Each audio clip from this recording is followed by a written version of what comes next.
Today, by the grace of God, we share a continuation on the message we started last week. It's titled Divine Wisdom for Choosing the Right Person to Marry. Divine Wisdom for Choosing the Right Person to Marry. So, last week was the part 1 and today is the part 2. We take our text from Proverbs chapter 12, verse 26. Easy to read version. It says, good people are careful about choosing their friends, but evil people always choose the wrong ones. Always remember that after the decision for the Lord, the decision on who a man or a woman would marry is the second most important decision, especially for a believer and disciple of Christ. And so, always having in mind that because of God's terms and conditions for a Christian in marriage, you can't be careless and make a wrong choice. For a true believer that is genuinely God-fearing, living a godly life, publicly and privately, a wrong choice in marriage will expose you to so much pain. And unfortunately, for so many years, because a believer, a disciple, will always be a person of prayer. And so when there are challenges, for a long time, you want to overcome those challenges through prayer. And unfortunately, in circumstances of very, very turbulent marriages, it could drag on for decades until God eventually steps in. So this morning, we want to share. We want to continue from where we stopped in the previous week. And we made it clear that your choice in marriage is very, very key to the fulfillment, optimal fulfillment of your divine destiny. And one of the strategies the enemy is using in this present time is to proactively stop you.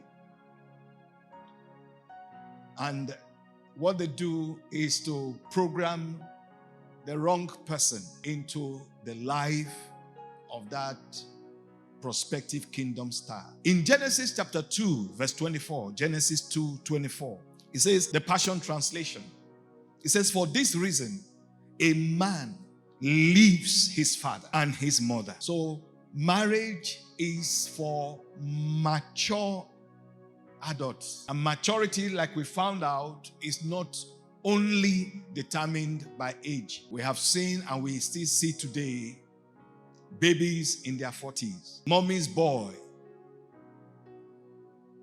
in their 50s, men who cannot take a decision for themselves in their 60s.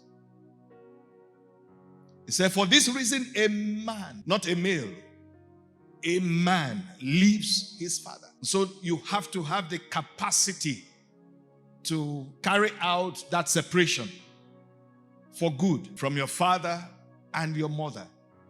The relationship remains, but there is a change in the way, the dynamics of how you now relate, and the space and measure of time you give to certain people that are equally also important in your life. Because someone now has come in, and that person must be given a priority attention. So a man leaves his father and his mother to be unselfishly attached to his wife. So marriage, a good marriage, involves the man being attached to his wife, the wife being attached to her husband. He said they become one flesh as a new family, But experience and the times we are show that it's becoming more difficult to find a good husband material or a good wife material.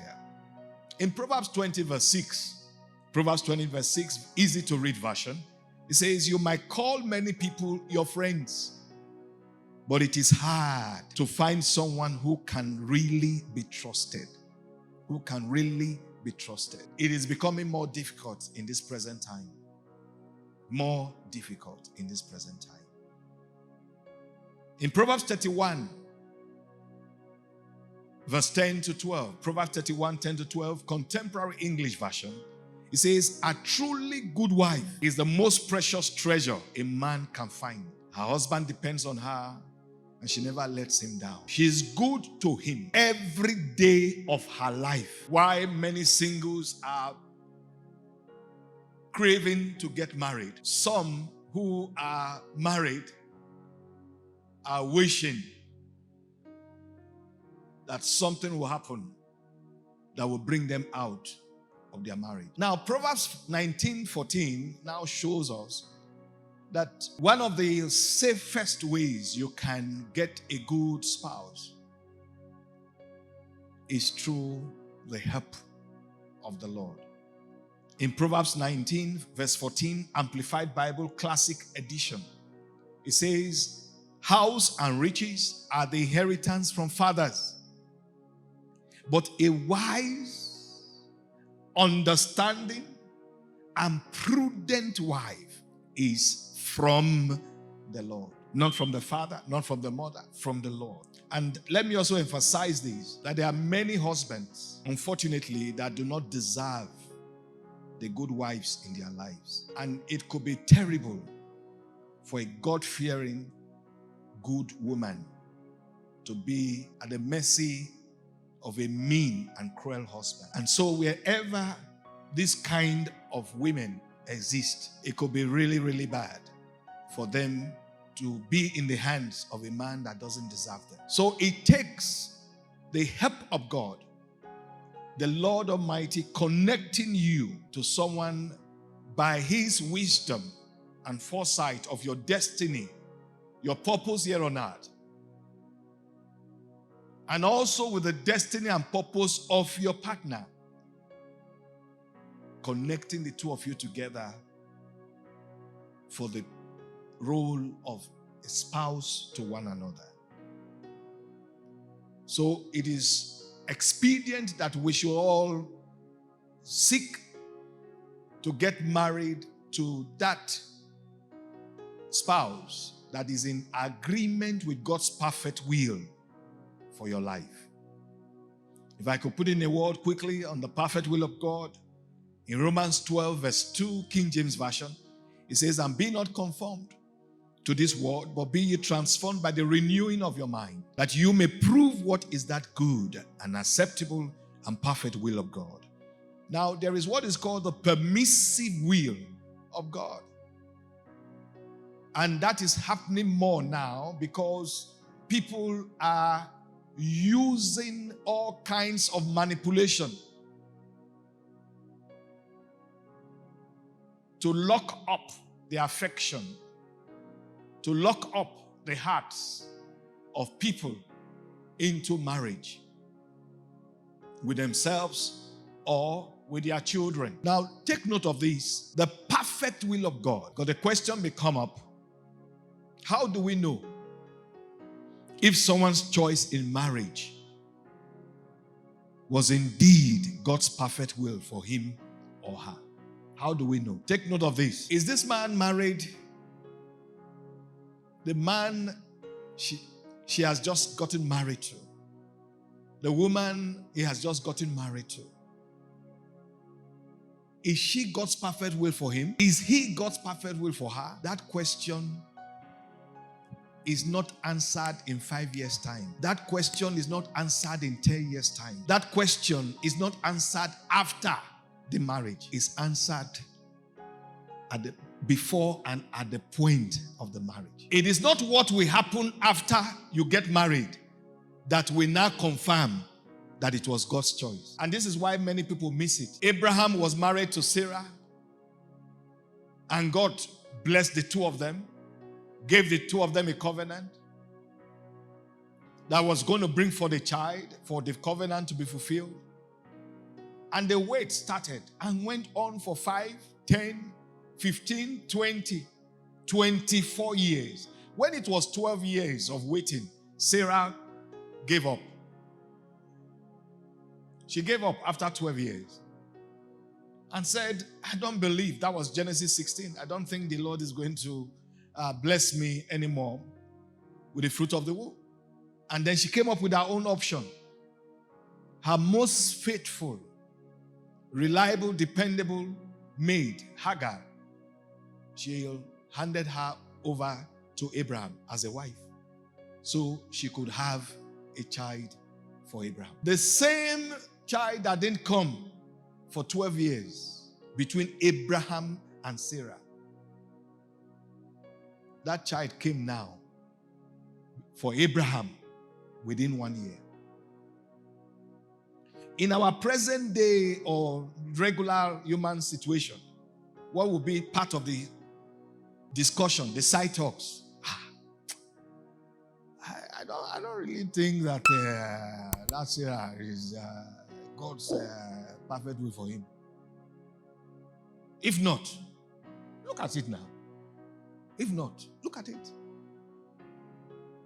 There would always be people, including the church, who have such mindset. Who just believe that once something is God's will, everything must be perfect. There will be no storms, there will be no challenges, there will be no hardship. Things will never, go down, even if it's for some time. And there are people who also believe that for those who are just getting everything right and all is going on well, God must be there. God must be involved. And that is not always true. Not always true. Was Hagar God's will for Abraham as a wife? No. When an angel came and appeared to Hagar, say, Hagar, look at how the angel addressed her. Sarah's maid. Heaven did not recognize her as Abraham's wife. Heaven was still regarding her and referring to her, communicating with her as Sarah's maid. Say, go back and humble yourself. So we need to understand the dynamics of God's perfect will and what also plays out in the permissive will of God. So whether or not somebody has chosen the right person or the wrong person is not determined afterwards. It's determined at that very beginning. If the person has made a mistake, it should be known at that very point. Even if things turn out well, sometimes, God is so merciful. So merciful. And that is why even within the permissive will of God, you could see these things. God, there will still be blessings. Even Cain that was cursed, he built a city to show you the magnitude of God's mercy. God cursed him. But he went on to, under that curse, he built a city. So even within the permissive will of God, you could see a lot of good things still happen. But that doesn't mean that was what God wanted. And if somebody successfully rigs an election and successfully enthrones himself, that doesn't now make him God's choice. And that doesn't now mean that those who said otherwise, they didn't hear from God.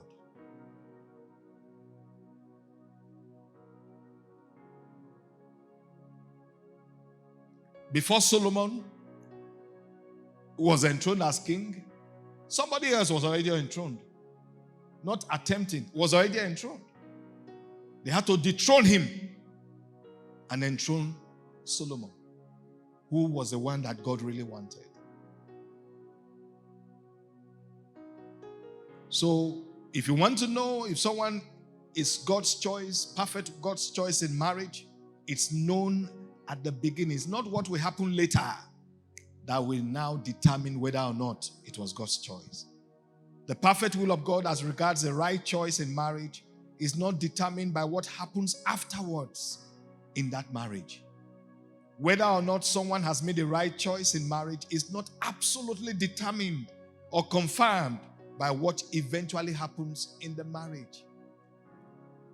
You can make the right choice and there could be challenges. Stop envying the permissive will of God. God is merciful.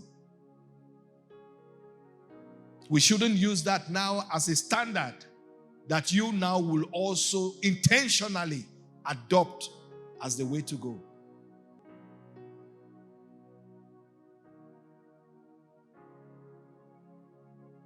On the reverse, whether or not someone has made a wrong choice in marriage, for instance, choosing an unbeliever, is not absolutely determined or confirmed by what eventually happens in that marriage.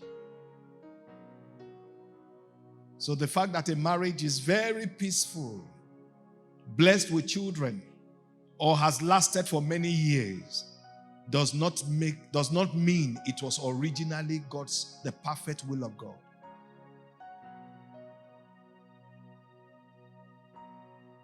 So in closing this part,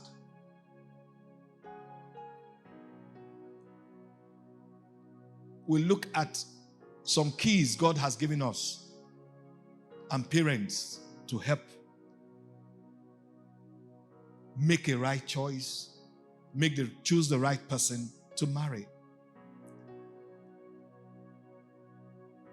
In Proverbs 27 verse 12, Proverbs 27 verse 12, Good News Translation, it says, sensible people will see trouble coming and avoid it, but an unthinking person will walk right into it and regret it later.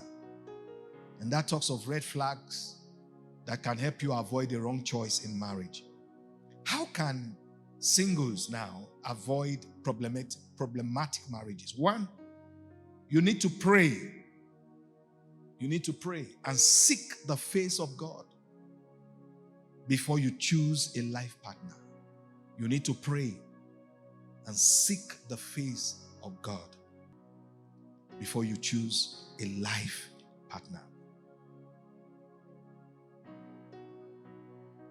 Number two, after praying to know God's mind, be patient. Be patient. And be sure you receive God's clearance to go ahead. Be sure you receive God's clearance to go ahead. Number three, if God gives a clear warning or rejection of a particular person, and that particular person can be a believer, take note, can be a believer, can even be a minister of God. So it's not about this person's spiritual standing. You are not God's choice for that person, and that person is not God's choice for you.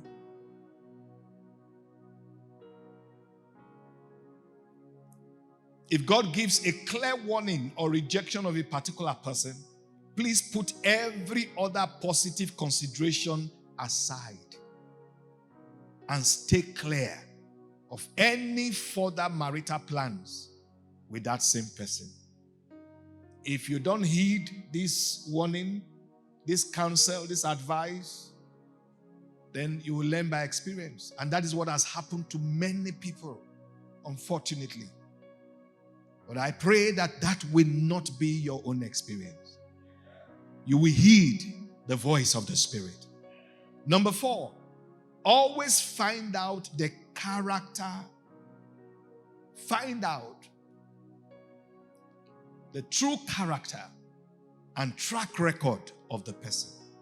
Always find out the true character and track record of the person. And that is why you are advised as a single or prospective, spouse, take whoever is that person to your parents, two parents, biological and spiritual. Even when you are almost missing it for some reason, including emotions, sentiments, God will use that parent in your life, that father figure, that mother figure, to discern that we need to be careful with this relationship. So in Ruth chapter 2 verse 11, Ruth 2 verse 11, God's Word translation says, Boaz answered her, people have told me about everything you have done. What is his track record? What is her track record? He said, people have told me, this was Ruth now, about everything you have done for your mother-in-law after your husband died. They told me how you left your father and mother and the country where you were born. They also told me, 3 times he said, they told me, they told me, they also told me. Find out more about that person from people that really know him. In Ruth chapter 3 verse 10 to 11, we are closing it up in this part now. Contemporary English version, it said, Boaz replied, the Lord bless you. This shows how truly loyal you are to your family. She had a track record. Very good one. So anything she would do later was not going to come as a surprise. We've always known her. We've always known him. He said you could have looked for a younger man, either rich or poor, but you didn't. Don't worry. I will do what you have asked. You are respected by everyone in town. You are respected by everyone in town. Then in Proverbs 11:15, Living Bible, it says, be sure you know a person well before you vouch for his credit. Be sure you know a person well. How well do you know this person? Oh, he's a worker in a good church. No, Judas was a worker. Judas was a minister. Be sure you know a person well. We are dealing with pretenders in this present time. Pretenders. Pretenders. Be sure you know a person well before you vouch for his credit. And please don't be offended. We cannot call you, confirm finally that you are humble when you have not yet entered into real wealth. We cannot confirm that you are a very humble person when you have not yet tasted fame, popularity. We cannot confirm that you are truly humble if you have not yet tasted real power and influence. And the last one, number 5, when you see certain negative traits you know you cannot permanently cope with in a marriage relationship, don't rush into further arrangements towards that marriage. Red flags does not necessarily imply it's not God's will, but it is easier for somebody to change before marriage than change after. Refusal to accept the red flags and warning signals that manifest during courtship has led many singles to eventually become victims of a bad marriage that could have been avoided. In the coming teaching, we will be now able to look at those attributes of a good husband material. And after which we'll look at those attributes of a good wife material. We pray that God will answer our prayers for all our eligible singles for all our widows and widowers, for all the single fathers, single mothers waiting on the Lord for a new beginning in their marital lives. We pray that God will show great mercy, deliver them from the wrong choice, and help them to get it right.